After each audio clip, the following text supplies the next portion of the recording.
ambientes áridas, rachadas, solo ressequido não produz nada, não nasce nada. Então, nós precisamos nos reflorestar, nós precisamos nos redescobrir, nós precisamos ir ao encontro de Deus, porque nós não temos mais família, nós não temos mais alicerce, cada qual fica no seu canto. Nós vemos famílias de bom padrão, onde casas grandes, apartamentos confortáveis, onde cada ser habitante fica num compartimento e se comunicam através dos computadores. É incrível, mas as pessoas dentro de casa pararam de conversar. Então, nós precisamos dar uma olhada de como é que nós estamos e como é que nós vamos enfrentar a discriminação.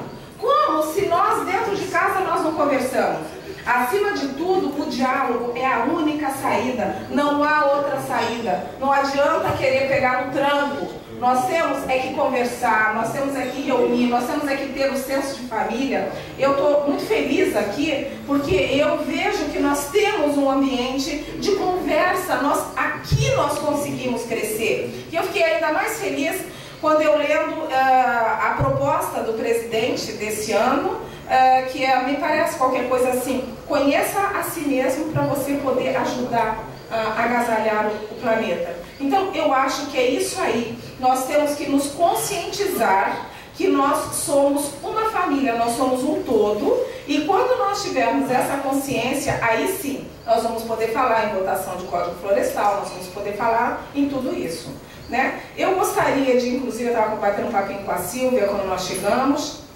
e ela então me perguntou: Débora, como é que você ficou cega? Eu estava contando a ela disse: eu até sugiro que você comente isso. E eu costumo realmente comentar como eu fiquei cega.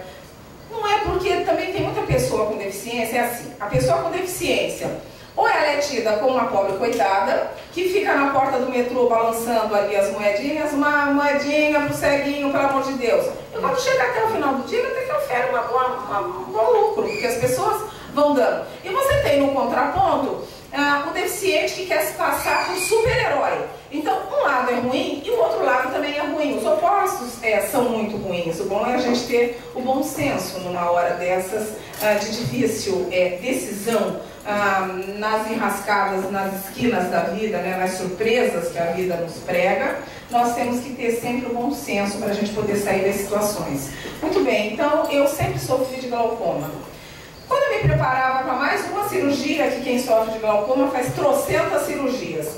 Quando eu me preparava para mais uma cirurgia, era véspera de um Natal, e aquele abre forno e fecha forno, e abre freezer e geladeira, e uma tosse, e uma gripe, e no fim era uma pneumonia. Para essa pneumonia eu tive que ingerir antibióticos. Quando eu terminei os antibióticos, restou uma tal prega no pulmão, e para essa prega eu tive que tomar corticoide. Corticoide, para quem não tem a pressão intraocular alta, não faz nada, tudo muito bem. Mas para mim a pressão, que já estava altíssima, significava a perda da visão. Era dilacerar o nervo óptico pela pressão exercida contra o nervo. Então, o pneumo dizia: tem que tomar corticoide. E o oftalmo dizia: não tem que tomar o corticoide. Então, também uma coisa para nós refletirmos é como os médicos hoje, eles não têm o menor senso de humanidade, de humanização. Eles nos tratam como se nós fôssemos uma bicicleta, um carro, o guidão, a roda, o assento, não é um todo. Eles não têm a visão humana, por incrível que possa parecer. Até eu queria fazer um parênteses aqui para vocês, até nós tivemos, eu ouvi um médico falando, e nós temos uma cadeirante médica, que cadeirante não médica, que ela foi procurar um ginecologista. E quando chegou no ginecologista, o ginecologista disse para ela: olha, eu não sei como atender, eu nunca atendi uma pessoa cadeirante, e eu não sei. E essa pessoa ficou sem atendimento. Então é preciso que a gente se mobilize de todas as formas, porque nem os médicos são preparados para trabalhar com uma pessoa com deficiência. Quer dizer, é uma contradição, é uma coisa horrorosa. Então eu cheguei para os médicos e disse: olha, antes de vocês decidirem, essa vida a mim pertence. Então eu vou reunir a família e eu vou tomar a decisão, não são vocês. Então eu chamei a minha filha, nós sempre tivemos uma relação muito boa, muito aberta, muito pé no chão, é uma excelente filha. E ela vinha já acompanhando e eu perguntei a ela, filha querida, você prefere uma mãe morta ou uma mãe cega? Só tem esses caminhos. E nada como a gente falar a verdade, e falar não adianta uma belíssima mentira que depois você vai descobrir. Você tem que criar os filhos pé no chão, a gente tem que ser verdadeiro. Então pode parecer uma coisa cruel, mas não é não. Porque eu dei a ela a oportunidade de entender a situação como ela estava acontecendo. E a minha filha, com a maior naturalidade, até fiquei surpresa, ela disse, olha mãe, eu prefiro uma mãe cega. Então nós dissemos juntas que venham os corticoides. E aí os médicos me deram, cerca de, tendo em vista a pressão e a situação que o nervo óptico se encontrava, cerca de 15 dias para eu cegar. Então eu denomino esse período de o apagar das luzes. Em 15 dias eu me preparei para dormir o menos possível, eu me preparei para manter o equilíbrio sempre, porque quando você se desequilibra, como a gente fala entre aspas, a vaca vai para o brejo. Então eu tinha essa necessidade de manter o equilíbrio e eu então aproveitei esses 15 dias para me despedir visualmente do mundo. Então eu comecei a olhar para tudo. Nessa quinzena eu ainda dei a sorte de pegar um arco-íris pela frente. Eu passei a olhar para o sol, porque já estava cegando mesmo, então eu passei a contemplar os raios do sol, não tinha mais problema nenhum para mim. Eu entrei numa casa de tintas que tinha próxima à minha casa e peguei um guia de cores. E comecei a visualizar, memorizar todos aqueles nuances, aquelas matizes dos verdes, dos laranjas, dos rosas, dos lilazes. E eu fui guardando aquilo tudo e fui olhando para tudo e fui prestando atenção na cidade, nas praças. Aí eu passei, nessa quinzena, eu vi a cidade, coisa que eu passava por ela. E eu não via coisas que eu passei a ver quando eu fui me despedir do mundo. E de fato, nessa quinzena, no apagar das luzes, as imagens foram ficando cada dia mais cedas. Eu fui procurar o Benjamin Constant para tomar aulas de bengala, claro que também não tinha vaga. Isso daí é uma tristeza, mas não é nenhuma novidade. Lamentável, mas não é nenhuma novidade. Então eu consegui contratar um professor de bengala, lá do Benjamin, que nas suas horas de folga me ministrou não mais de 6 aulas, porque a essas alturas eu perdi todos os meus clientes. Todos. E vocês vão me perguntar assim, mas por que perdeu todos os clientes? Pois é terrível, é cruel, mas é normal. É normal, é um comportamento comum, eu quero dizer. Porque a maioria das pessoas tendem a pensar que a supressão de um sentido, por exemplo, é o mesmo que a perda da sua faculdade intelectual.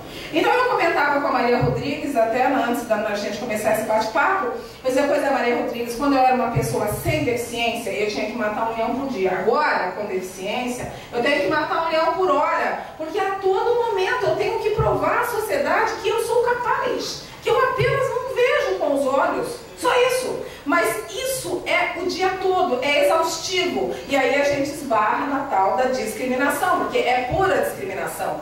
Hoje a tecnologia é uma bênção na vida das pessoas com deficiência, em todos os segmentos da deficiência. Por exemplo, para os senhores saberem, eu como cega, eu uso um computador comum, um computador que qualquer um compra.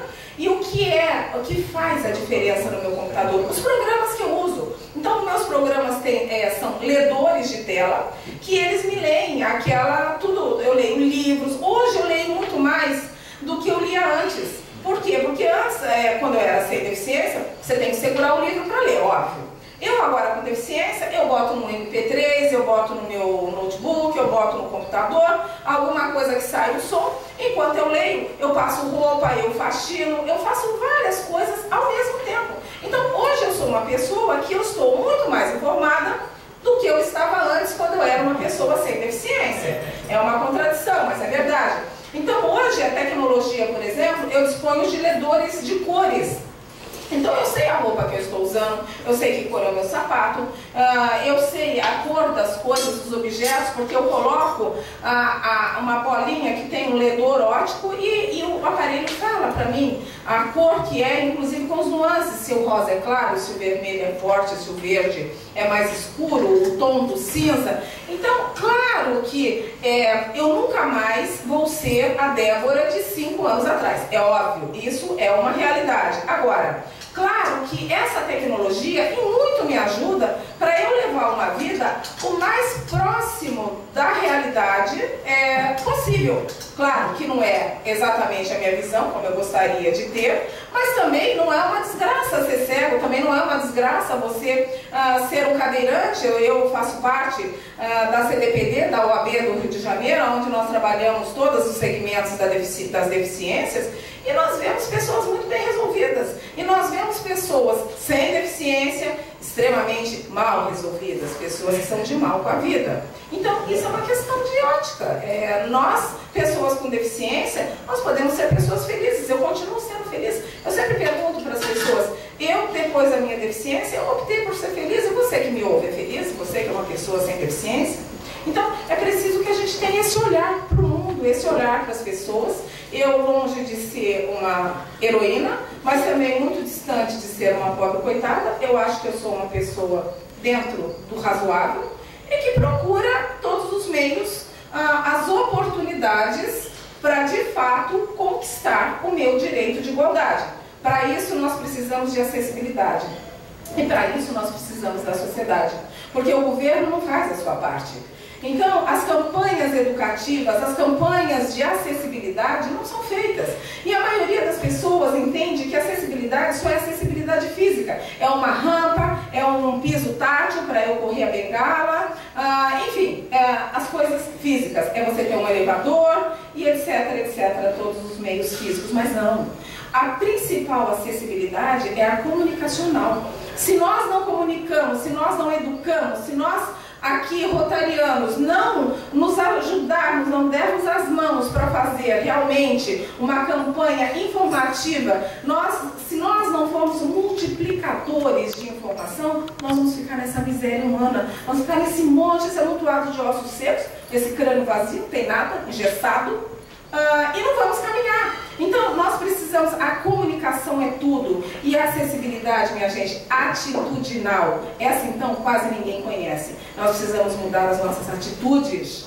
Olha, outro dia eu estive num restaurante fazendo uma matéria, num daqueles bares ali da Lapa, naquele corredor cultural, e entrei num bar, entrei em outro bar, olha, sentei em vários bares com o Jimmy. Afora eu tenho que apresentar o que é um guia sociedade, que às vezes a gente é barrado, eu digo, não, ele vai entrar sim, porque ele pode, vou falando da lei, vou entrando e vou sentando, mas os garçons não sabem trabalhar com a gente. Os garçons, por exemplo, isso é comunicação, isso é acessibilidade atitudinal, não é caro, isso não custa caro, isso custa sensibilidade.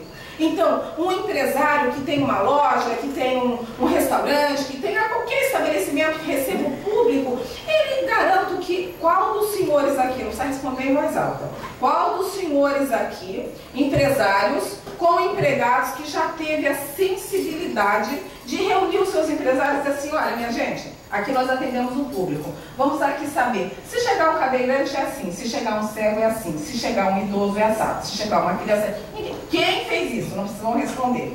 Olha, eu duvido que alguém tenha tido esse tipo de sensibilidade. Não é por mal, é porque ninguém fala.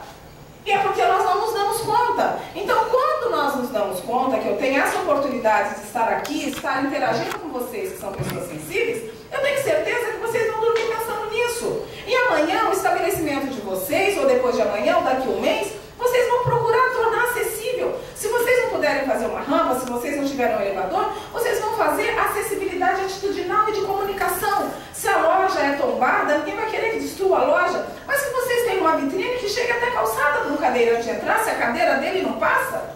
Então, isso é atitude, gente. Nós temos que nos mexer, nós temos que exercitar a mente, reflorestar o cérebro. Nós chegamos da onde começamos. Vejam que nós estamos sempre girando igual cachorro em torno do lago. E nós não progredimos, porque nós não queremos. Então, o que eu tinha a dizer para vocês é isso. Eu gostaria muito que vocês pensassem, meditassem, pensassem na acessibilidade. Só com acessibilidade nós vamos ter oportunidade. E só com a oportunidade nós vamos ter o direito de igualdade. Fala Luiz Leiter.